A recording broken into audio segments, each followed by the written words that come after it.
13వ వచనం మనందరం తెలుసుకుందాం. రోమాపత్రిక 10వ అధ్యాయం 13. చదవండి.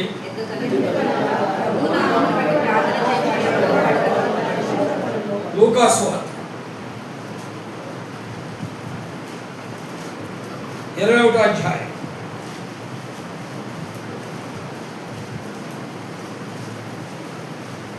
లూకా సువార్త 21వ అధ్యాయం 36వ వచనం. చదవండి అందరూ కలిసి.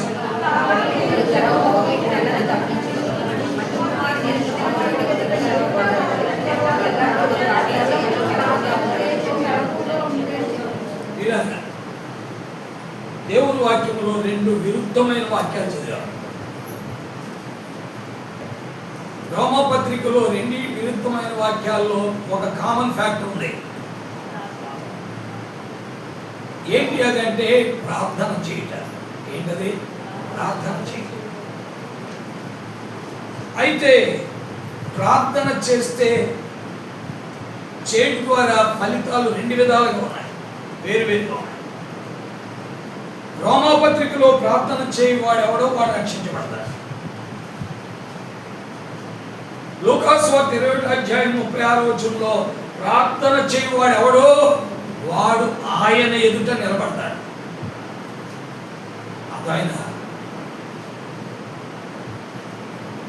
అక్కడేమో రక్షించబడుట, ఇక్కడేమో ఆయన ఎదుట నిలవబడుట. 2 డిఫరెంట్ థింగ్స్. అర్థమైందా? అంటే రక్షించబడింది నీవు రక్షించబడే వరకు ప్రార్థన చేసి, అర్థమైందా?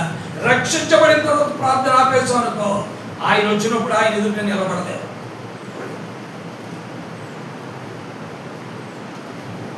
అందుకే జరగబో వీటి అన్నిటినీ తప్పించుకుని మనుష్య కుమారుని ఎదుట నిలబడుటకు శక్తి గలవారు అన్నట్లు ఎల్లప్పుడూ నువ్వు మెలకువగా ఉండి ప్రార్థన చేయండి. కాబట్టి మారు మనసు పొంది బాప్తిజం తీసుకుని రొట్టె ద్రాక్ష సంతృప్తి ద్వారా రక్షించబడతానుకున్నాను. అయితే రక్షించబడ్డవాడు ఆయన దగ్గర నిలబడాలి. బుద్ధి లేని కన్యకులు రక్షించబడ్డారు కానీ ఆయన దగ్గర నిలబడలేదు. బుద్ధి గల కన్యకులు రక్షించబడ్డారు, ఆయన ఎదుట నిలబడ్డారు. బుద్ధి లేని కన్యకులతో దేవుడు ఏమన్నాడంటే, మీరెవరో పొందారు కదా, బాప్తిజం తీసుకున్నారు కదా, రోజు రొట్టె ద్రాక్ష తినేశారే, చెయ్యెత్తారు. పైగా శ్రీరామనవమికి బెల్లం పాకాలు తీసుకున్నట్టుగా అరచేతులు అయితే అది తీసుకున్నారు. ద్రాక్షరసం సరిపోతా? చాలా. ప్రభు సన్నిధిలో నిలబడటానికి ఏముండాలి? ప్రభు సన్నిధిలో నిలబడటానికి ఇంకా నాలో ఉన్న నీకు వ్యతిరేకమైన సంగతులు ఏంటి? నీ ఎదుట నిలవబడాలంటే, నీ ఎదుట నిలవబట్టుకు శక్తి కావాలంటే నేను నీ స్వారూప్యంలోనికి ఏం కావాలి? మారాలి. ఆయన స్వారూప్యంలోనికి మనం మారటానికి నిరంతరం ప్రార్థన చేయడమే. నిరంతరం ఏం చేయాలి? నిరంతరము ప్రార్థన చేసేవాడు లోక విరోధి. నిరంతరము ప్రార్థన చేసేవాడు లోక విరోధి, సామాజిక విరోధి. వాడు దేవునికి సమీపస్తాడు. అందుకే 145వ కీర్తన 18వ వచనంలో అన్నారు, ఏమన్నా అంటే, తనకు మొరపెట్టు వారికి, తనకు నిజముగా మొరపెట్టు వారికి ఆయన సమీపస్తాడు. సమాజానికి వ్యతిరేకి దేవుడికి సమీపిస్తాడు. పరిస్థితులకు వ్యతిరేకి దేవునికి సమీపస్తాడు. వీళ్ళారా, కాబట్టి ప్రార్థన చేయటం అనేటువంటిది ప్రాముఖ్యం. అయితే ప్రార్థన రెండింటి కొరకు చేయాలి. ఒకటి రక్షింపబడుట కొరకు ప్రార్థన చేయాలి, రెండు దేవుని ఎదుట నిలవబడుట కొరకు ప్రార్థన చేయాలి. 3 దేవునికి సమీపంగా వచ్చేయడానికి ప్రార్థన చేయాలి. ప్రార్థన అనేది నిన్ను దేవునికి దూరం చేయకూడదు. ప్రార్థన నిన్ను దేవునికి దూరం చేస్తుంది అంటే నీలో పాపముతో నువ్వు ప్రార్థన చేస్తున్నావు. నీలో పాపమును లక్ష్య పెట్టి ప్రార్థన చేస్తున్నావు కాబట్టి నువ్వు దేవుడికి దూరం అయిపోయావు. కాబట్టి ప్రార్థన చేసే బాలుడైనా బాలికైనా యవనస్తుడైనా యవనస్తురాలైనా మధ్యవయస్కుడైనా పెద్దలైనా వృద్ధులైనా దేవునికి సమీపస్తులు అవడానికే ప్రార్థన చేయాలి. వారు దేవునికి సమీపస్తులు కావట్లేదు. కారణం ఏంటి? They are not very close to God. Why? They are praying and praying. ప్రార్థిస్తున్నారు. But they are not very close to God. దేవునికి వారు సమీపస్తులు కాలేరు. What is the reason behind it? దాని వెనుక ఉన్నటువంటి కారణం ఏంటి? ఒకటే కారణం 66:18. ఏంటి కారణం? 66:18 కీర్తన 66:18.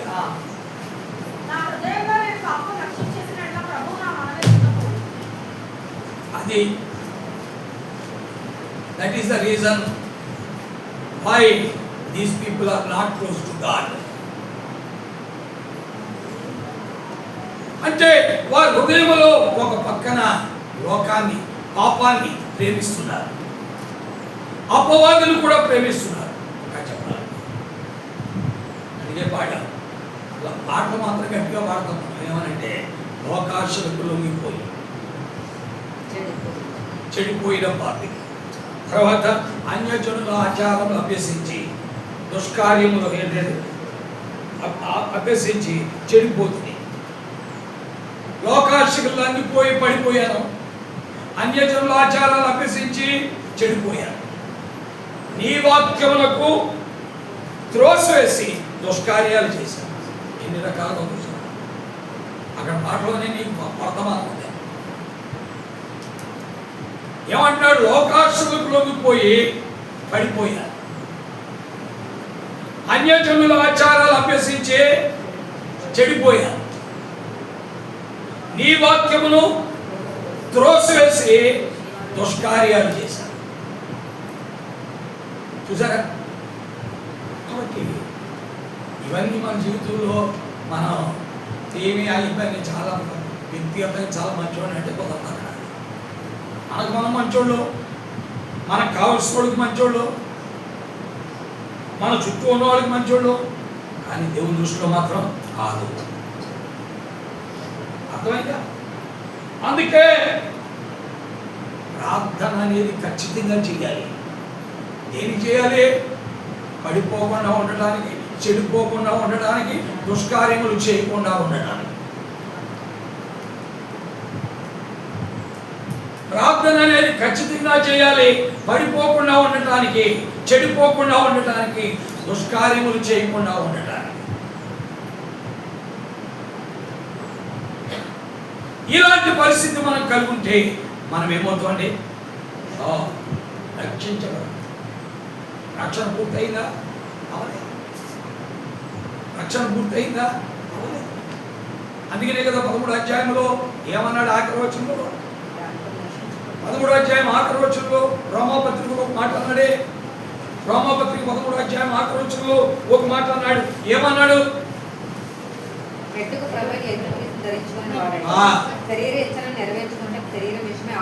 అది మెట్టుకు ప్రభువైన యేసుక్రీస్తును ధరించుకుంటే శరీరేచ్ఛను నెరవేర్చుకుంటే శరీర విషయమై ఆలోచన చేస్తున్నాడు.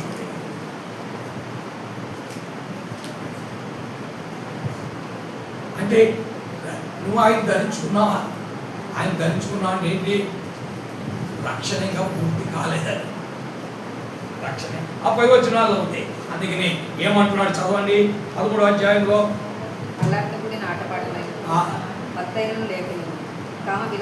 ఏమంటున్నాడంటే మనము రక్షించబడిన దానికంటే ఇప్పుడు రక్షణ మరి సమీపంగా ఉన్నది. అది మనం బాప్తిజం తీసుకున్నప్పుడు కంటే, మారు మనసు పొందినప్పుడు కంటే, ప్రతి ఆదివారం రొట్టె ద్రాక్షరసం తినేటప్పుడు కంటే రక్షణ సమీపంగా రావాలి. ఎలా వస్తుంది? రక్షణ సమీపంగా రావాలంటే ఎలా వస్తుంది? చదవండి అక్కడ, చదవండి.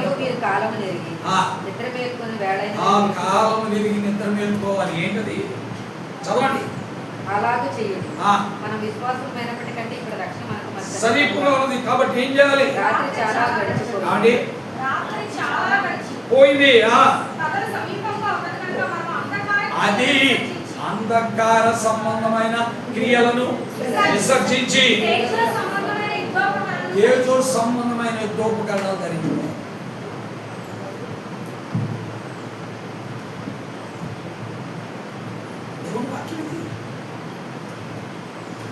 ప్రార్థన చేసేవాడు చేయాల్సిన పనులన్నీ రక్షించబడాలంటే, రక్షణ సమీపంగా ఉండాలంటే వీటిని విసర్జించాలి. శరీర సంబంధమైన క్రియలు విసర్జించాలి. అంధకార సంబంధమైన అవి ఏం విసర్జించాం, అవి మామూలే. కానీ అని వీటి ఇలా వస్తూ ఉంటాం మనం. ఉపయోగం లేదు, ఉపయోగం లేదు. అందుకే ప్రభు నామమును బట్టి ప్రార్థన చేయాలి. దేని కొరకంటే పడిపోకుండా, చెడిపోకుండా, దుష్కార్యాలు చేయకుండా, పడిపోకుండా, చెడిపోకుండా, దుష్కార్యాలు చేయకుండా ఉండటానికే ప్రార్థన. ఏదో ప్రార్థన అనేది నేను అద్భుతమైన రీతిలో చేస్తాను. హరి గారు ఆయన పడితే మాటలు ప్రార్థనలో చూస్తే మదిలిపోతాయని నీవు చుట్టూ ఉన్న వాళ్ళందరూ చెప్పుకోవడం కాదు. దానివల్ల ఉపయోగం లేదు. ఎందుకంటే మా ఊడు ఉన్నాడు, ఎస్ఐ చూసుకుని మీకు ఎన్నోసార్లు చెప్పారు, మరలా చెప్తూ ఉంటారు. ఆయన వర్తమానం ఇచ్చామనుకోండి, వర్తమానం అంతా మళ్ళా ప్రార్థనలో చెప్తాడు. అందుకే ప్రార్థన కూడుకొచ్చిన వాళ్ళు ఈయన ప్రార్థన ప్రారంభించడంతో మళ్ళీ బయట తీసుకుని ఇంటికి వెళ్ళిపోతారు. ఎందుకంటే గంట సేపు చేసిన 45 నిమిషాలు అరగంట చెప్పిన ప్రార్థన చెప్పేస్తున్నాడు, ఇక లాభం లేదు, మనం దెబ్బతినేస్తాం. అంటే నీవు ఇతరులకు ఆటంకమైపోతున్నావు. సూటిగా నీ పడిపోయిన స్థితి గురించి ప్రార్థన చేయి, నీ చెడిపోయిన స్థితి గురించి ప్రార్థన చేయి, నీవు దుష్కార్యములు చేసిన వాటి గురించి ప్రార్థన సూటిగా చేయించాలి. ఎందుకు నకిలీగా ప్రార్థనలో కూడా వేస్తారు? ఎందుకు? ప్రార్థన అంటే ఏంటంటే, ప్రార్థన అంటే ఏంటి? బాత్రూమ్ అంటే ఏంటి? అంటే నీవు ఎవరికి కనబడకుండా రహస్యంగా నీవు శుభ్రం చేసుకోవాలి బాత్రూమ్ అంటే. అలాగే ప్రార్థన కూడా, ప్రార్థన కూడా అంటే నీ హృదయాన్ని, నీ కన్నులు, నీ చెవులు, నీ నోరు, నీ మాటలు, నీ క్రియలు, నీ ప్రవర్తన, నీ యొక్క నడవడిక, నీ జీవితం కడుక్కోవడమే.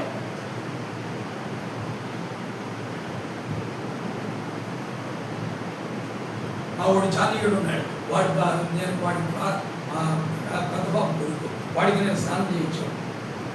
దాదాపు 6వ సంవత్సరం దాకా స్నానం చేయించిన అనుకున్నాను. ఇప్పుడు రే నీ స్నానం చేస్తాను రాలంటే రావట్లేదు, సిగ్గుపడతాను. నేను చేసేసుకుంటా తాతయ్య నువ్వు వదిలాడు, నేను చేసేసుకుంటా తాతయ్య నువ్వు వదిలాడు. లేదు కానీ స్నానం చేయడం చేత కాక నరగైపోతాం, నేను ఒకసారి వద్దు చూపిస్తాను. వద్దు తాతయ్య నేను చేసేసుకుంటాను రావు అంటే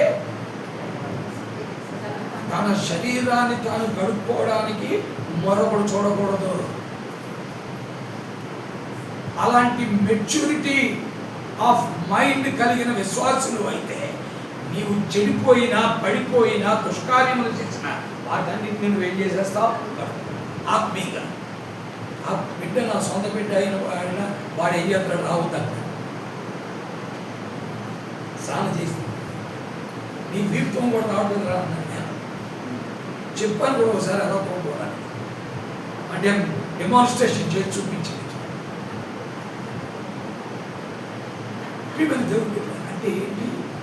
నీవు నీ యొక్క శరీరాన్ని శుభ్రపరచుకోవడానికి మరొక వ్యక్తి నిన్ను చూడకూడదని నువ్వు ఎంత అభిప్రాయపడుతున్నావో, ఆత్మీయంగా కూడా నీ యొక్క జీవితాన్ని, నీ ఆత్మను శుద్ధి చేసుకోవడానికి, నీవు పడిపోయిన స్థితి, చెడిపోయిన స్థితి, జారిపోయిన స్థితి, దుష్కార్యములు చేసిన స్థితి అన్నింటినీ ఆయన దగ్గర ఏం చేయాలి?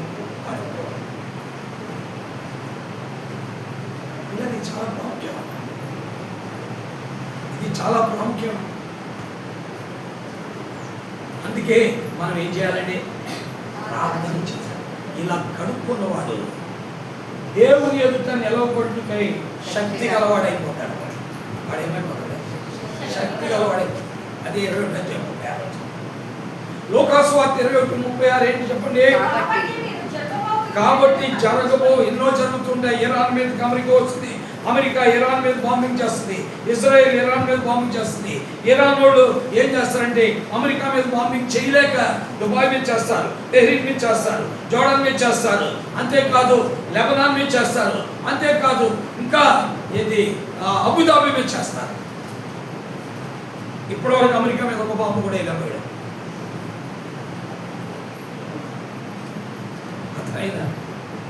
జరగబో వీటన్నింటినీ మీరు చూసినప్పుడు ఇలాంటి యుద్ధాల గురించి సమాచారాలు, జనం మీదకి జనము, రాజ్యం మీదకి రాజ్యము, ప్రజల మీదకి ప్రజలు, వర్గాల మీదకి వర్గాలు, జాతుల మీదకి జాతులు వచ్చినప్పటికీ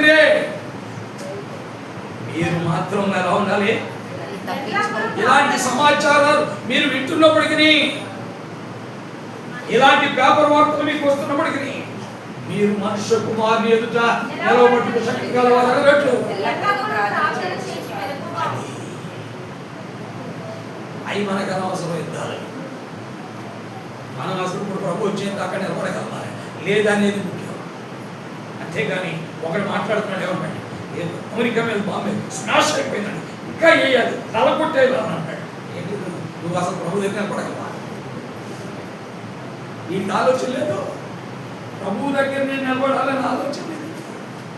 దాని కొరకు పడిపోయిన స్థితి గురించి ప్రార్థన లేదు, జారిపోయిన స్థితి గురించి ప్రార్థన లేదు, ఇంకా నలగొట్టేయాలని ప్రార్థన, ఏదో చెప్పుకొని ప్రకల్పాలు పడుతున్నాడు. ఇలాంటి వాడి బుద్ధి లేని కన్యక.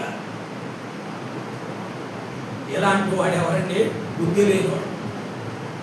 అన్నిటి గురించి మాట్లాడతాడు కానీ మనుష్య కుమారుని ఎదుట నిలవబడుతూ శక్తి గలవాడు అన్నట్లుగా సిద్ధపాటు మాత్రము ఉండదు. వీడే బుద్ధి లేనివాడు.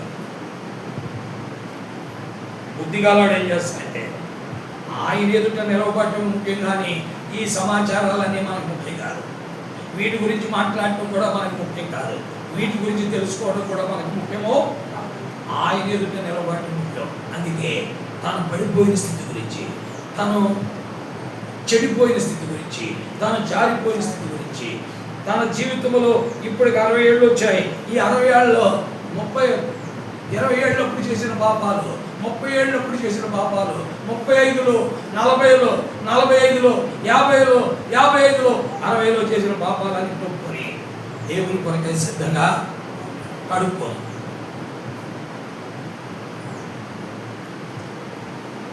ప్రియమైన దేవుని బిడ్డలారా, ఇలాంటి జ్ఞానము నీకు లేకపోతే నీవు దేవుని వల్ల కలుగు జీవములో నుండి వేరైపోయినట్లే. ఇలాంటి జ్ఞానము కనుక నీకు లేకపోతే నీవు దేవుని వల్ల కలుగు జీవములో నుండి వేరైపోయినట్లే, వ్యర్థతను అనుసరిస్తున్నట్లే.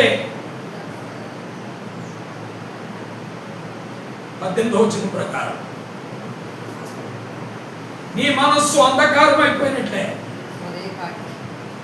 నీ హృదయము అసలు ఇవి ఆలోచించే శక్తి కూడా దాని గురించి ఆలోచించే శక్తి కూడా బండ తీరుతుంది. కంగారు లేదు, చెప్పేవారికి ఏం చేయకండి, అక్కడే ఉంచండి. ఇప్పుడు అవన్నీ తీసి మీరు వాక్యం వినకుండా చేయకండి. అనవసరంగా వచ్చి మీ సీట్లో కూర్చోండి.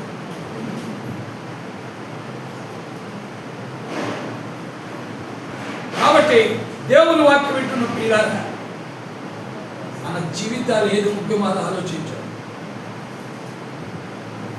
అర్థమైన అందుకే అన్నాడు, నా హృదయంలో నేను పాపమును రక్షణ. పెద్దగా అరిచి చేయొచ్చు, ఈ టెర్రస్ కూడా పైకి వేసుకోవచ్చు.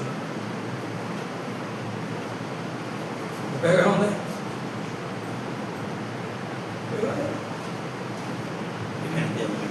మన జీవితాలు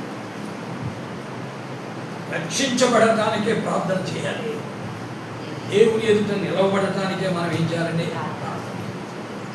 ఏదో వచ్చినంటే ఆ ప్రభువా రాజమ్మ గారు పరిస్థితి బాగోలేదు, ఆమె లేవలేని స్థితిలో ఉన్నాగా, ఆమె లేవలేని స్థితిలో ఉన్నా ఏం పర్వాలేదు, ఆమె హృదయం బాగుంటే ప్రభు దగ్గర నిలబడదు. అది ప్రార్థన. ఆమె లేవలేని స్థితిలో ఉంటే రేపు అనుకో మళ్ళీ మామూలు స్థితిలో అన్ని రకాల పాపాలు చేస్తే ఉపయోగం ఉందా? ఈ రోజున మనం చేసే ప్రార్థనలు కూడా పాపాలే. దేని కొరకు ప్రార్థన చేయాలో మనకే తెలియదు. ఆమె భౌతికమైన స్వస్థత వచ్చింది కానీ ఆత్మ స్వస్థత ఇంకా రాలేదు. ఆత్మ స్వస్థత వస్తే ఇక కోడలతో దెబ్బలాడదు కదా. అమ్మా నీకెంతో వందనాలు, నీలాంటి దేవత నాకు దొరికినందుకు స్తోత్రాలు.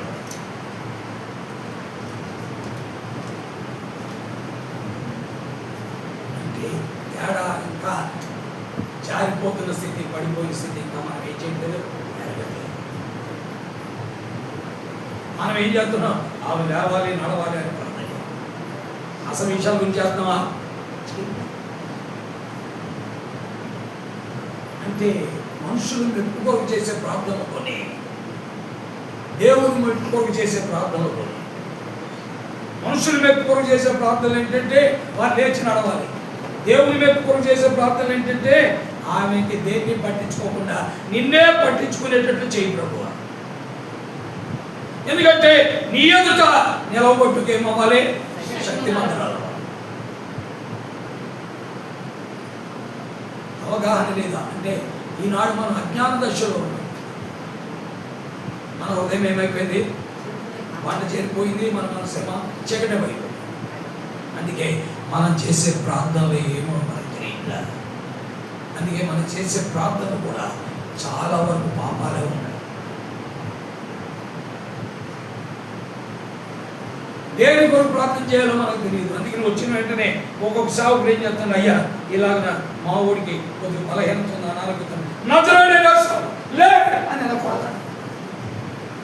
ఎవరికి ఇబ్బంది కొడమనే అది దేవుని చిత్తమా? నజరేయుడు వేసుకున్నామా కాపని మా ఊరు కూడా అలాగే లేకపోవచ్చాను. లేకపోయి ఏమంటే అతను ఒక పేరు పెట్టుకున్నాడు, స్వస్థత సహోదరుడు. ఏం పేరు అతని పేరు? స్వస్థత సహోదరుడు అని పేరు. మీకు చెప్పాను ఒకసారి, స్వస్థత సహోదరుడు అని పేరెట్టుకున్నాడు. పేరెట్టుకుంటే అతనికి అస్వస్థత వచ్చి కాలు ఇక్కడ తీశారు. ఈ స్వస్థత సహోదరుడికి కాలు ఇక్కడ తీశారని ఇక్కడ తీశారు. నేను నా మిస్సెస్ ఇలా ఆయన ప్రార్థన చేయాలి. ఒకసారి ఆయన చూడాలి, ఆయన బాధలో ఉన్నాడు కదా. ఎవరు వచ్చారని అడిగాడు. రెడ్డి గారు వచ్చారు. వెళ్ళిన తర్వాత అన్నాడు, నా నెత్తి మీద చేతులేసి మీరు ప్రార్థన చేయండి. అరే మనదాకా పుట్టోడు లేకపోగా, నడ్డోడు లేకపో, ఏం చెప్పావు మైకులో? నేను ప్రార్థన చేస్తే పుట్టోడు లేచాడు, నడ్డోడు లేచాడు, మోగోడు మాట్లాడాడు, ఆడు మాట్లాడి ఇటు మాట్లాడాడు. నువ్వు అగల్పాలిక ఈరోజు నన్ను చేయమంటాడే. అంటే మనం చేసే ప్రార్థనలు, మనం పలికే మాటలు, మనం చెప్పే మాటలు కూడా చాలా వరకు ఎలా ఉంటాయి? సరైనవిగా ఉండవు, అక్రమంగా ఉంటాయి, అబద్ధంగా ఉంటాయి. కాబట్టి అపోస్తలుడైన పౌలు అన్నాడు, మీ మాటలోను, ప్రేమలోను, విశ్వాసంలోను, ప్రవర్తనలోను, పవిత్రతలోను మాదిరిగా ఉండండి. కంగారు పడద్దు. కాబట్టి పిల్లరా తప్పకుండా ప్రార్థన చేయాలి. ప్రార్థన అనేది మనము రక్షించబడితే, ఆ రక్షణ అనేది దేవుడి దగ్గరికి మనం ఏం చేయాలి? సమీపస్తులుగా చేయాలి. ఆ సమీపస్తులుగా చేసిందే ప్రభు వచ్చినప్పుడు ఆయన ఎదుట మనల్ని నిలబెట్టేదిగా ఉంచాలి. అయిందండి. లేకపోతే మనము మన మనస్సు అంధకారం అయిపోయినట్టు, మన ఉదయం వందబారిపోయినట్టు, మనం వ్యర్థతను ఆశ్రయిస్తాం. మేము దేవుడు బిడ్డారా? అయితే దేవుడు చెప్పాడు, ఆయన ఒక వాగ్దానం చేశాడు. ఏంటి ఆయన చేసిన వాగ్దానం? నాకు మీరు ప్రార్థన చేస్తూ నా రాజ్యాన్ని, నీతిని మీరు వెతుకుతుంటే ఈ అవసరతలన్నీ నేనేం చేస్తాను? నేను అబద్ధం ఆడుటకు మానవుడిని. వాటి కొరకు తొందరపడి నాకు ప్రార్థన చేయకుండా, నాకు సమీపంగా ఉండకుండా, పాపాన్ని లక్ష్య పెడుతూ, నీ పడిపోయిన స్థితిని ఒప్పుకోకుండా, నీవు చెడిపోయిన స్థితిని ఒప్పుకోకుండా, నీ దుష్కార్యాలు ఒప్పుకోకుండా కప్పుకుంటే కనుక నీ జీవితంలో మేలు అనుభవించు. ఇది నేను చెప్పట్లా, దేవుని వాక్యం చెప్తున్నా. కాబట్టి మీరారా, మనం ప్రార్థన అనేది చెయ్యాలి. అయితే అది దేని కొరకంటే రక్షించబడుట కొరకే చేయాలి, సమీపం కావచ్చు కొరకే చేయాలి, దేవుని ఎదుట నిలబడుట కొరకే చేయాలి. దేవుని ఎదుట నిలబడుట కొరకే చేయాలి. ఎదటి వ్యక్తి కొరకు మనం ప్రార్థన చేయాలని విజ్ఞాపన ప్రార్థనలని వాక్యంలో చెప్పాడు. నిజమే, చేస్తాను. అసలు నువ్వు నిలబడకుండా ఆడి కొరకు చేస్తే ఉపయోగం అర్థమైందా? అందుకే ప్రభు అన్నాడు, గుడ్డువాడు గుడ్డువానికే ఆడి విజ్ఞాపన తీస్తాడు. వాడు గుడ్డోడైంది ఇంకో గుడ్డోడికి దారి చూపిస్తా అంటే ఉపయోగం ఉందా? వాడు గుంటోడైంది ఇంకో గుంటోడిని నడిపిస్తానంటే అలా పోతుంది.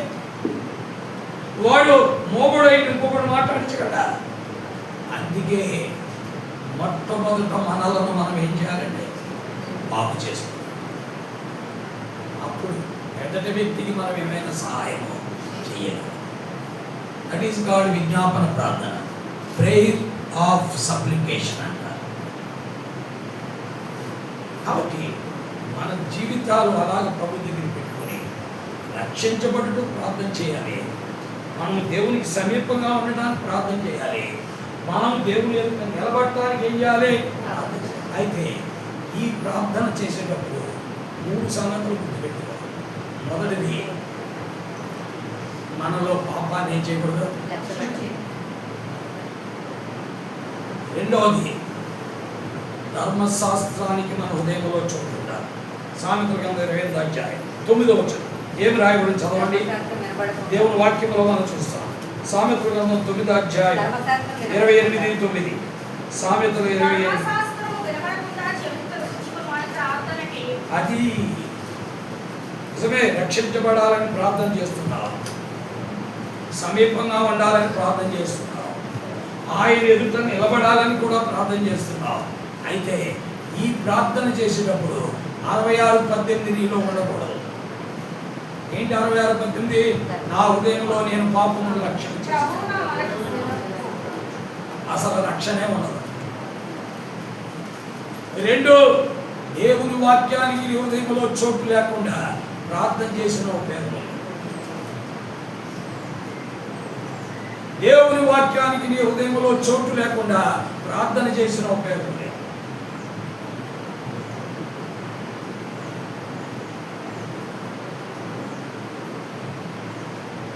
అర్థమైందండి? దేవుని వాక్యానికి హృదయంలో చోటు లేకుండా ఆదివారం గుడికి రావచ్చు, ఆయా కూడికలు కూడా రావచ్చు, కానుక పెట్టిలో డబ్బులు వేయచ్చు, రొట్టె ద్రాక్షరసం కూడా తినవచ్చు.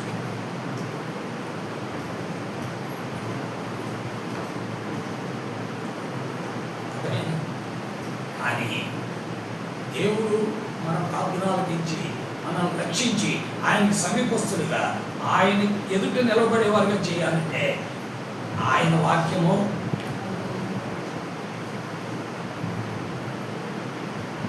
అదేమో, ఆ వాక్యానికి ఏమో దానికి చెవిలో దానికి లోబడం, ప్రార్థన మాత్రం దీర్ఘంగా చేద్దాం.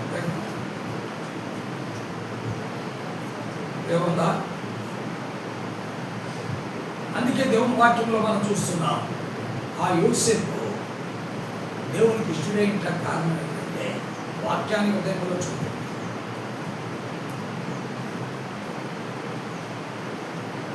తన చంపినోళ్ళు వస్తే, తన గోతులో వేసిన వాళ్ళు వస్తే సేవకులు పిలిచి ఈ 11 మందికి మంచి ఆహారం పెట్టి రెస్ట్ తీసుకోమని చెప్పండి, నేను ఇంటికి వస్తాను.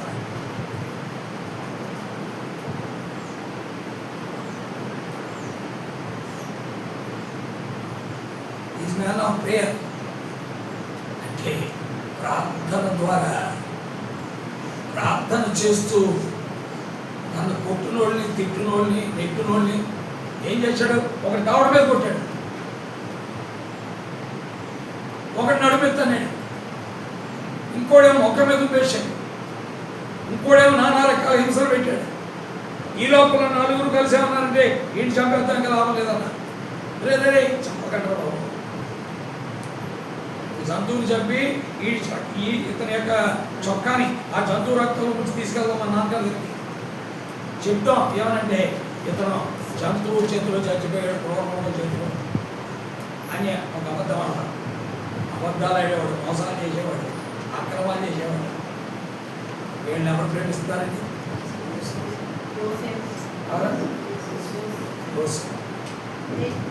అడిగితే వస్తే వెంటనే ఏం చేయాలి? యాక్చువల్గా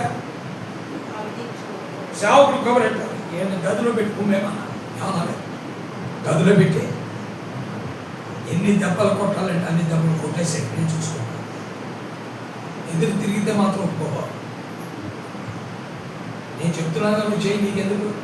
నీకు సహాయం కావాలంటే ఒక 5 పంపుతాను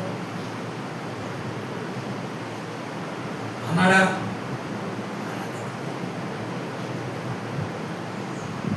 ప్రార్థన చేసేవాడికి ధర్మశాస్త్రం ఏం చేయాలి? శత్రువును ప్రేమించే గుణం, హింసించే వారికి ప్రార్థన చేసే గుణం. ప్రభు అందుకే చెప్పాడు. ఏమన్నాడు? అన్యజనులు చేయనట్టుగా మీరు చేస్తే ఉపయోగం ఉందా? మత్తయి సువార్త 6వ అధ్యాయంలో మనం చూస్తున్న 45వ వచనం అదే కదా. ఏమన్నాడు దేవుని వాక్యంలో? చదవండి. దేవుని వాక్యంలో మనం చూస్తాం 44వ వచనం మనం చూస్తాం.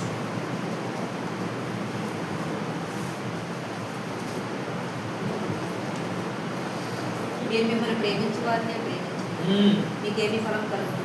సుంకరులను అలాగే చేయించున్నారు కదా. మీ సహోదరులకు మాత్రం వందనం చేసిన వాడు మీరు ఎక్కువ చేయించినదే. అన్యజనులు అలాగే చేయించున్నారు కదా. మీ పరలోకపు తండ్రి పరిపూర్ణుడు కనుక మీరు పరిపూర్ణంగా ఉంటారు. అందుకొరకు ఏం చేయాలి? మీ శత్రువులను ప్రేమించండి, మిమ్మల్ని హింసించే వారి కొరకు ప్రార్థన చేయండి. వాక్యం వినపడదు మనకి. అందుకనే మనం ప్రార్థన చేసేటప్పుడు ఏంటంటే మన శత్రువు వాళ్ళకి గుర్తొచ్చింది ఆయన పక్కకి నెట్టేసి. ఎన్నిసార్లు నువ్వు ప్రార్థన చేయలేదు అలాగే? మీ మనసాక్షిగా మీరు చేసి చెప్పండి. నీ శత్రువు నీ గుర్తొచ్చినప్పుడు వాడి కొరకు ప్రార్థన చేయకుండా నువ్వు ప్రార్థన కొడుకులకి ఎన్ని సంవత్సరాల నుంచి రావట్లేదు. అవునా? ఇలాంటివి చేయట్లేదా? ఇలాంటి అని మనం పడిపోవటమే. మనం పడిపోయిన స్థితి, చెడిపోయిన స్థితి, దుష్కార్యములు చేసే స్థితి పడిపోవాలి. ప్రార్థన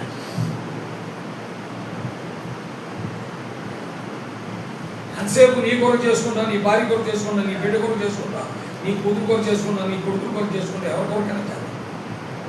ఈ శత్రువు గుర్తొచ్చారు ఆడికి వెళ్తా ప్రభువా వాడి మంచం పట్టేసాడు, వాడికి తినడానికి తిండి లేదు, కట్టుకోవడానికి బట్టలేదు, ఉండడానికి తిండి లేదు, పిల్లలు ఫీజులు కట్టడానికి డబ్బులు లేవు, వాళ్ళు ఎన్నో శ్రమల్లో ఉన్నారు, కష్టాల్లో ఉన్నారు. దయచేసి వారు నాదుకో, లేపు, నిలబెట్టంటావా?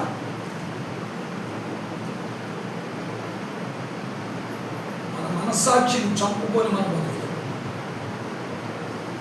మనసాక్షిని చంపుకొని మనం ప్రార్థన చేస్తాం.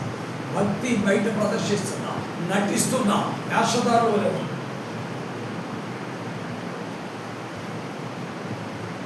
అందుకనే ప్రభు అన్నాడు, ఏమన్నాడంటే పవిత్ర హృదయులై ప్రతి స్థలమందు చేతులు ఏం చేయాలంటే ప్రార్థన చేయండి.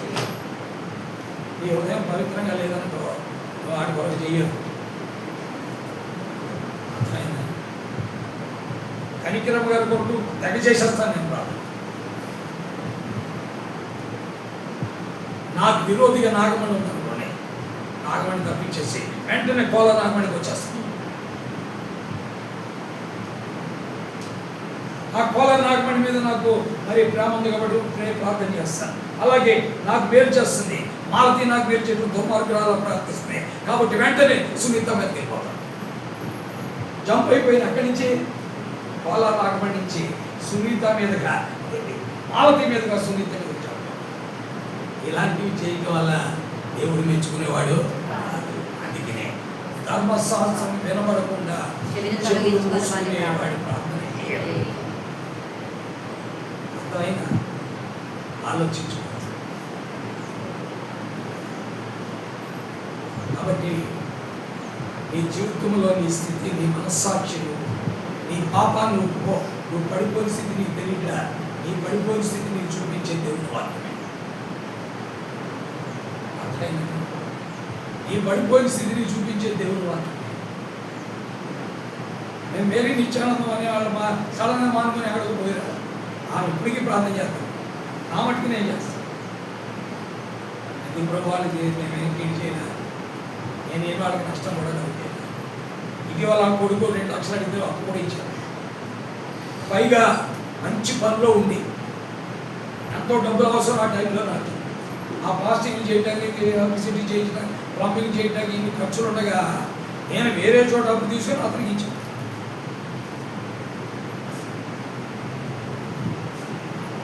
ఏలే చేస్తాం వీడు మాత్రం.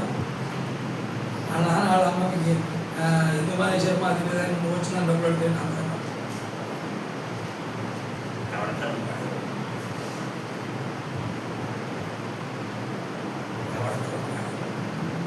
ప్రతి వానికి క్రియలు బట్టి సిద్ధపరిచిన జీతం ఉందని వాక్యంలో మనం చదువుతున్నాం కదా. చదవండి సామెతగా దేవుని వాక్యంలో మనం చూస్తున్నాం. ఏమి రాయబడి చదవండి. దేవుని వాక్యంలో స్పష్టంగా మనం గమనిస్తున్న మాటలు 12వ అధ్యాయంలో మనం చూస్తాం.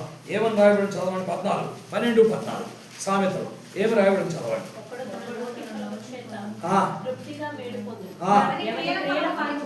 చూసారా, ఎవని క్రియల అది. మనం ఏం క్రియేట్ చేయలేదే. నీ దగ్గర ఏమన్నా దొంగిలించావు? ఎప్పుడైనా తిన్నావా? ఎప్పుడైనా అలా మీరు చేయండి అని అడిగామా? అమ్మా ఈ సంవత్సరం ఖచ్చితంగా ఒక 2-3 లక్షలు ఇస్తే కానీ మందిరానికి రావద్దు, లేదా కనీసం 10,000, 20,000, 30,000 ఇస్తే కానీ రావద్దని ఎప్పుడైనా అడిగామా? ఎందుకు అనుకున్నా? దేనికి దూరమయ్యా? What is the reason? ప్రియమైన దేవుని పిల్ల కానీ ఎన్నో ఉంటాయి. అయినా మనం ప్రతి ఒక్కరి గురించి ఏం చేయాలి?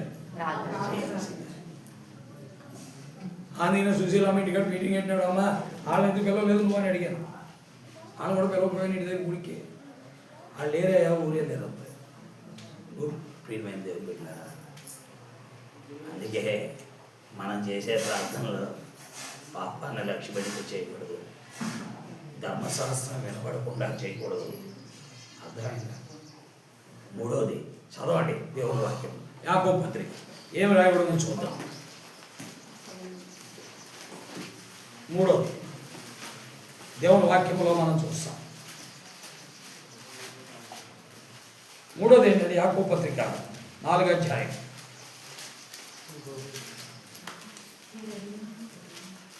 చదవండి మొదటి వచనం. మీలో యుద్ధములను పోరాటములను దేని నుండి కలుగుతున్నది? మీ అవయములలో పోరాడు మీ భోగ్యచ్చ నుండియే కదా. మీరు ఆశిస్తున్నారు కానీ మీకు దొరకట్లేదు. నరహత్య చేయుదురు, మత్సర పడుదురు కానీ సంపాదించుకోలేదు. అది నరహత్య చేస్తారు, మత్సర పడతారు, సంపాదించుకోలేదు. అడిగిన భోగాల కొరకు అడుగుతున్నారు. ఏది అవసరమైందో దాని కొరకు, దేని కొరకు ప్రార్థన చేయమన్నాడు? ప్రభువు నామం బట్టి ప్రార్థన చేయవాడేవాడు వాడు రక్షించబడతాడు. ఆ ప్రార్థన దేని కొరకు చేయాలి? నీ పడిపోయిన స్థితి, చెడిపోయిన స్థితి, నీలో ఉన్న దుష్కార్యాలు, నీలో ఉన్న దుష్కార్యాల కొరకు చేయాలి. అది మానేసి భోగాల కొరకు చేస్తున్నాను. దేని కొరకండి? భోగాలు. దేవుని వాక్యంలో మనం చూస్తున్నదే. ఏమంటారు? మీరు ఆశించున్నాను మీకు దొరకట్లేదు, అలా చేదురు, మత్సరపడదురు, సంపాదించుకోనలేదు, పోట్లాడుదురు, యుద్ధం చేదురు కానీ దేవుని అడగనందని మీకు ఏమీ దొరకదు. మీరు అడిగినని మీ భోగముల నిమిత్తం అడుగుతున్నారు. వాళ్ళు అడగవలసిన దాని కొరకు అడగకుండా, అడగకూడదు దాని కొరకు. మీ భోగముల నిమిత్తం దురుద్దేశాలతో అడుగుతున్నారు.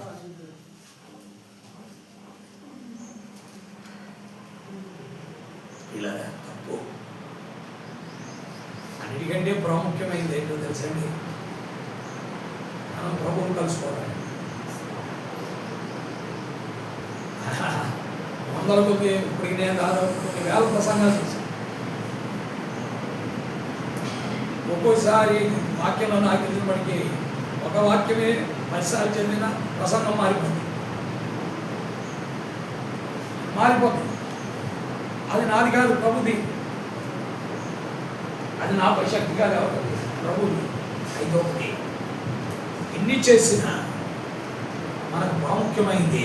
వేల కొద్ది ప్రసంగాలు చేస్తాం, వేల కొద్ది నా వాక్యం విన్నారు, వేల కొద్ది బాప్తిసాలు ఇచ్చాం, వేల మందికి ఎన్నో చేశాం, ఎన్నో జరిగిపోయినాయి. ఇవన్నీ ప్రాముఖ్యం కాదు. ప్రభు వచ్చినప్పుడు ఆయన కలుసుకోవడం, ఆయన కలుసుకోమని అన్నీ ఉపయోగదా? అందుకే అన్నాడు, ప్రభువా ప్రభు అని నన్ను పిలిచే ప్రతి వాడు అక్కడికి రాడు. వాళ్ళు అన్నారు, అయ్యా నీ నామం పేరు దెయ్యాలు అలగొడితే దెయ్యాలు వెళ్ళిపోయింది, నీ నామం పేరు అద్భుతాలు చేశాం. అందుకనే ఈ రోజున ఆ యొక్క శ్రీ కన్వెన్షన్ హాల్లో ఇస్సాకన్న ఆయన పెడతాడు. తండోపతండాలకు ఆటోలు వెళ్ళిపోతాడు. ఆ యొక్క వట్టూరులో శ్రీ కన్వెన్షన్ హాల్లో చంద్రం ఇస్సాకన్న ఉన్నాడు. చంద్రం అంటారు, నాకు దిగితే ప్రతి మంగళవారం పెడతాడు. ఏంటి? తైలాభిషేకం. ఏ అభిషేకం? దేనికి? ప్రభు దగ్గర నిలబడగలవా? ప్రభు అంటున్నాడు, నీ నామం పేడ దెయ్యాలు అలగొట్టాను, నీ నామం పేడ తైలాభిషేకం చేశాను, నీ నామం పేడ అభిషేకం చేశాను, ఈ అభిషేకం చేశాను, నీ నామం పేట ప్రసంగాలు చేశా. మీరెవరో నేను మీరు దేవుని వాక్యానికి లోపడకుండా తైలాభిషేకం నేను ఎవడు చెప్పకుండా ఎవడు చెప్పండి నీకు తైలాభిషేకం చేయాలి.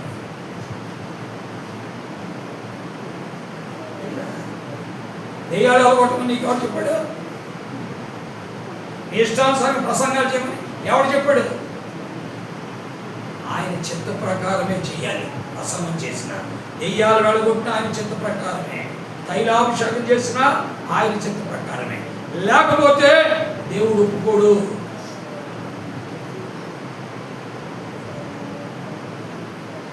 దేవుడు ఒప్పుకోడు. దెయ్యానికి ప్రభు ఎవరో తెలుసు, వీళ్ళకి తెలియదు ప్రభు ఎవరో. వీళ్ళకి ప్రభు ఎవరో అందుకనే ప్రభు అన్నాడు, మీరెవరో నేను.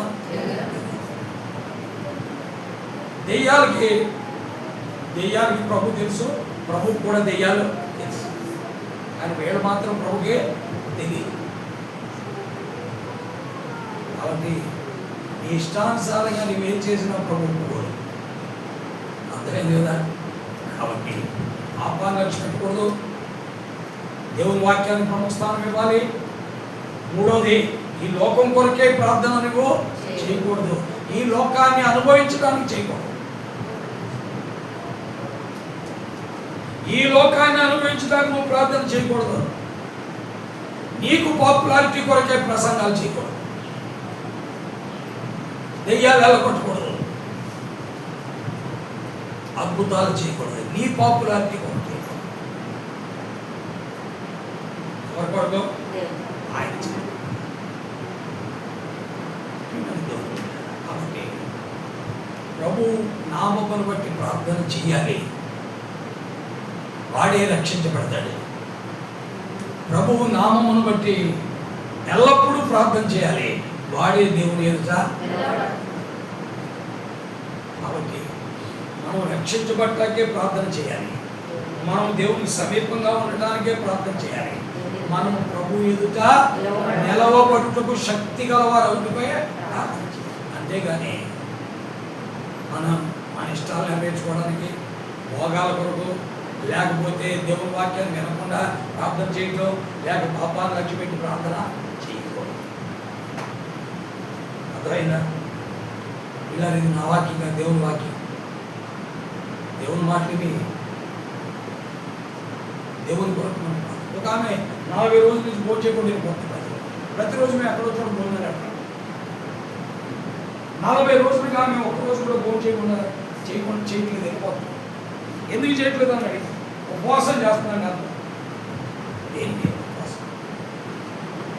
ప్రభు ఎదుట నిలబట్టగా, ఆయన సమీపంగా ఉండటంగా లేక రక్షించబడ్డ. What for you are doing fasting? దేని కొరకు నువ్వు ఉపవాసం చేస్తున్నావు? రక్షించబడ్డానికి చెయ్యి, సమీపంగా ఉంటానికి చెయ్యి, ప్రభు ఎదుట. అవి లేకుండా ఇది దేని కొరకు ఉపవాసం చేయడం ఉపయోగం లేదు. దేవుని వాక్యం ఇది. అలాగని చెప్పి మిమ్మల్ని ఉపవాసం చేస్తున్నామని నేను ఉపవాసం చేయడం చెడ్డ పని అని నేను చెప్పట్లేదు. ఉపవాసం చేయకుండా కూడా నేను చెప్పట్లేదు. చెయ్యి, కానీ దేనికి చెయ్యాలి అంటే ప్రభువుకు సమీపంగా. నీకు ఆయనకు మంచి అడ్డుగోడలు ఏమి ఉండకూడదు. ఆయన నువ్వు ఒకవైపు, అందుకొరకే ఉపవాసము చేయాలి. కాబట్టి ఆలోచించుకున్నాం, ప్రభు పాదాలకి వెళ్దాం పిల్లరా. అలాగున ప్రభు సన్నిధిలో ప్రార్థన చేయటం అనేది మనము నేర్చుకోవాల్సిన వారుగా. లేకపోతే మనం చేసే ప్రార్థనలు వ్యర్థమైపోతాయి, మన సమయం వ్యర్థమైపోతుంది, మన కాలం వ్యర్థమైపోతుంది, మనలో ఒక స్వనీతి వచ్చేస్తుంది, మనం దేని కొరకు చేయాలనుకుంది. అందుకే చాలామంది ప్రార్థన గురించి వస్తారు, కానీ వారు ప్రార్థన చేయరు, మౌనంగా ఉంటారు. మళ్ళీ ఇలాంటి పేపర్ ఇచ్చామనుకోండి, అప్పుడు మొదటి కాడ చేద్దాం. దయచేసి ఇప్పుడు ఇస్తాము ఈ పేపర్లు, ఇందులో ప్రార్థన మనలు ఉంటాయి, ఇవే చదవాలి, వేరేం చేయటం లేదు. ఇందాక మీకు గంట సేపు టైం ఇచ్చాము, ప్రార్థన చేయడానికి చేయలేదు. ఇంటికెళ్ళి వచ్చేసుకోవాలని ఇక్కడ వీటి కొరకు ఇచ్చారు. ఇంది మీద ఉన్నాయి చదవటానికి 2 నిమిషాలు చాలు. అర్థమైందా? ఒకవేళ మీకు ఎక్కువ చేస్తే కనుక ఆపండి అని చెప్తారు, మీరు ఫీల్ అవుతారు. గుర్తుపెట్టుకో, నీకు సమయం ఇచ్చినప్పుడు నువ్వు సమయాన్ని తీసుకుని ప్రార్థన చేయాలి. దాదాపు 1:75 నిమిషాలు ఇచ్చాం టైం. 75 నిమిషాలు ప్రార్థన చేయడానికి టైం ఇచ్చాం. ఇప్పుడు వేస్తాం, నేను నువ్వు పరిశీలించుకో, నిజంగా నువ్వు అలా ఉన్నావా లేదని ఇప్పుడే ప్రార్థన చేసుకో, దేవునికి అనుకూలంగా ఉన్నావా. అప్పుడు వీడి కొరకై చేయి, అప్పుడు దేవుడి నీకు మేలు చేస్తాడు. ఒకవేళ అలా కాకపోతే దేవుని సన్నిధిలో నువ్వు దెబ్బతినిపోవడానికి అవకాశం, నష్టపోవడానికి అవకాశం. ఇలా ఎందుకంటే చాలామంది ప్రార్థన చేయమన్నప్పుడు చేయరు. వారి పాపాలు ఒప్పుకోవడానికి ఇష్టం, వారి జీవితాన్ని కుమరించుకోవడానికి ఇష్టం ఉండదు. వారిలో ఉన్న అక్రమాలు చెప్పుకొని ప్రభు సన్నిధిలో వారి జీవితంలో గడుపుకోవడానికి ఇష్టం ఉండదు. అందువల్ల వారు ప్రార్థన చేయరు. ఇలాంటి ఇచ్చిన వాడు మాత్రం అది ఇది కలిపి కాడ చేస్తారు. మిగతా వాడి సమయం ఏది? కాబట్టి దయచేసి గుర్తుపెట్టుకుంటాం, మనం చేసే ప్రార్థన యుక్తమైన రీతిలో అర్థమైందా? ఇలాంటి వ్యక్తులను కూడా మందిరాల్లో చూస్తూ ఉన్నాం. వాళ్ళు తమ పాపాలు కూడా ఏ రోజు ప్రార్థన చేయరు. నేను ఎంతమందిని చూశాను, వాళ్ళు ప్రార్థనకు వస్తారు, కూర్చుంటారు, వెళ్ళిపోతారు. అలాంటి ప్రార్థనలు చేయకుండా వెళ్ళిపోయిన వారిని సంవత్సరాల తరబడి నా మటుకు నా జీవితంలో చూశాను. కారణం ఏంటంటే వారు ఒప్పుకోవడానికి ఇష్టపడరు, స్వనీతితో బ్రతికేవాడు. 3వ కేటగిరీ కాదు, 2వ కేటగిరీ, 3వ కేటగిరీ. మేము భక్తిపరులో, మేము మంచివాళ్ళం, మేము మాలో తేడా ఏమీ లేదు అని అనుకునే స్వభావం ఇలా. కాబట్టి మనం అలా ఉండకూడదు. మన యందు అనగా మన శరీరం అందు మంచిది ఏది కూడా. నువ్వు 25 సంవత్సరాల విశ్వాసైనా ఈనాటికి చెడిపోయిందాలే, చెడిపోయినాడు. ఇప్పటికీ నీవెన్నో పాపాలు చేస్తున్నావు. అసలు ఈ 77 రోజుల్లోనే, ఈరోజు 78 అనుకున్నాను కదా, ఈ 77 రోజుల్లోనే రోజుకో పాపం వేసుకున్నాం. ఎన్ని చేసుంటా? 77 పాపాలు. పోనీ నేను ఉక్కు పాపం చేయలేదు బ్రదర్, సగం పాపమే చేశాను అన్నావు అనుకో, ఉదాహరణకి. పరిపూర్ణమైన పాపం చేయలేదు, సగమే చేశాను అన్నావు అనుకో. 77 రోజుల్లో డివైడెడ్ బై 2 ఏంటి? ఎన్ని అవుతాయి? ఇప్పుడు ఎన్ని అవుతాయండి? 38.5 పాపాలు అవుతాయి. ఎన్ని? 38.5 పాపాలు. పోనీ 30 నేను సగం కూడా చేయలేదే, పావు పాపం చేశాను. ఏంటది? పావు పాపం చేశాను అని అనుకోండి. 38.5లో సగం అయింది. ఎంతది? 19.25. ఎంతది? 19.25. అంటే పాపం చేయనోడు అప్పుడు కూడా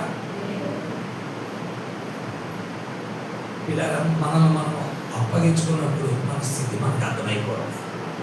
మనం ఏంటో మనకు తెలుసు. మనకంటే బాగా మన ప్రభుకి తెలుసు. ఈ 77 రోజుల్లో 77 పాపాలు అనుకున్నాం. ప్రభు కనుక వచ్చేసాడు అనుకోండి, ఇప్పుడు మన ఎదుగుతున్న నిలబడ్డాడు అనుకోండి, 77 కాదు 77x3 అంటాడు, లేదా 77x5 అంటాడు. అప్పుడు నీ కోపలు అడిగిపోతాయి. నీకు అదైనా అందుకనే మనల్ని మనం ఏం చేయాలండి? అందుకే మనం కప్పుకోకూడదు. దావీదు యొక్క జీవితం అదే. నా పాపం నేను కప్పుకోనక నీ ఎదుట నా పాపాన్ని ఏం చేశాను?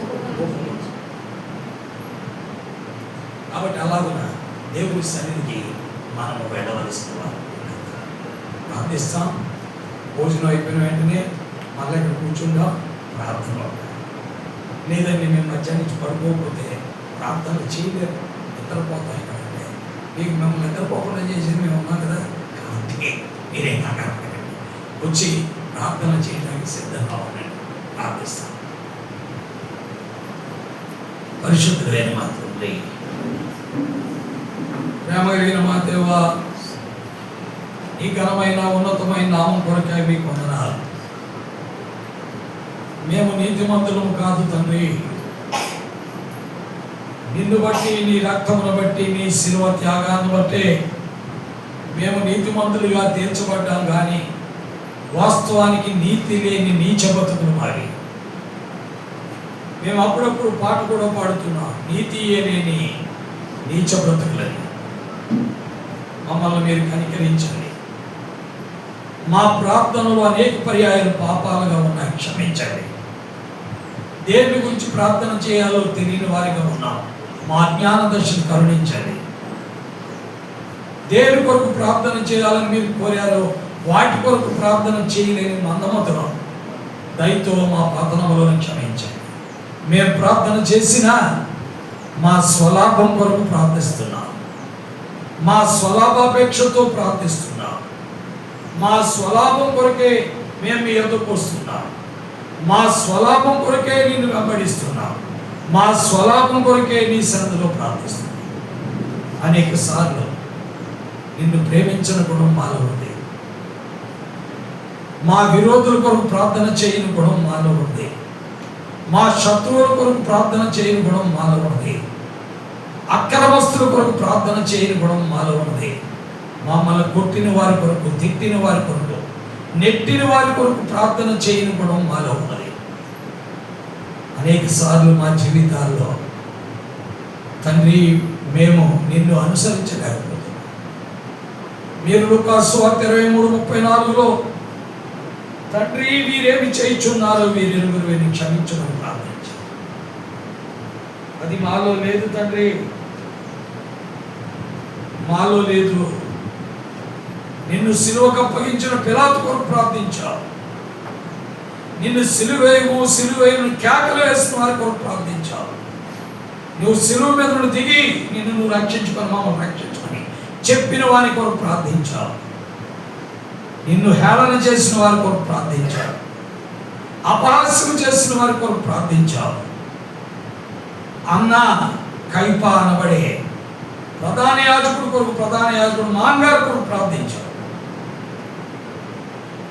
తండ్రి ఈ రోజున మేము అలాంటి వారు, మా హృదయంలో మేము ఇంకా పాపమును రక్షించేస్తున్నాం, నీ వాక్యములకు చెవినివ్వకుండా ప్రార్థిస్తున్నాం, భోగముల కొరకు ప్రార్థిస్తున్నాం. మేమేదో గొప్ప సేవ చేస్తున్నాం అనుకుంటూ నీ చిత్తానికి వ్యతిరేకంగా ప్రార్థిస్తున్నాం. తండ్రి క్షమించండి, మీ రక్తములో కడగండి, పవిత్రపరచండి, మీ కొరకు ఆయుధపరచండి. మా అందరి పాపాలు, మా ఒక్కొక్కరి పాపాలు క్షమించారు. నీ శిలువ రక్తము మా పైన ప్రోక్షించారు. మీరే మహిమ, ఘనత, ప్రభావాలు పొందడానికి నీ చేతులకు సమర్పిస్తాం. నీ బలమైన రెక్కల నీడలకు తెచ్చు. యేసు క్రీస్తు వారి అత్యున్నతమైన ఘనమైన నామములో తండ్రి, ఇతరులకు బోధించుచున్న నేను నా పాపములకు నేను గుడ్డివాడిగా కాకుండా నేను వాటిని తేటగా చూచి నీ సన్నిధిలో ఎప్పటికప్పుడు కడుక్కునేవాడిగా, పవిత్రపరచుకునేవాడిగా నన్ను బలపరచండి, నిర్వహించండి, నడిపించండి. నీ కృప కుమ్మరించండి, నీ కార్యం జరిగించండి. యేసుక్రీస్తు వారి దివ్య నామములో స్తోత్రించి ప్రార్థిస్తున్నాను తండ్రి. దయచేసి కూర్చోండి. కుర్చీలో కూర్చున్న సహోదరిలో లేచి బయటికి వెళ్ళిపోవాలి. సహోదరి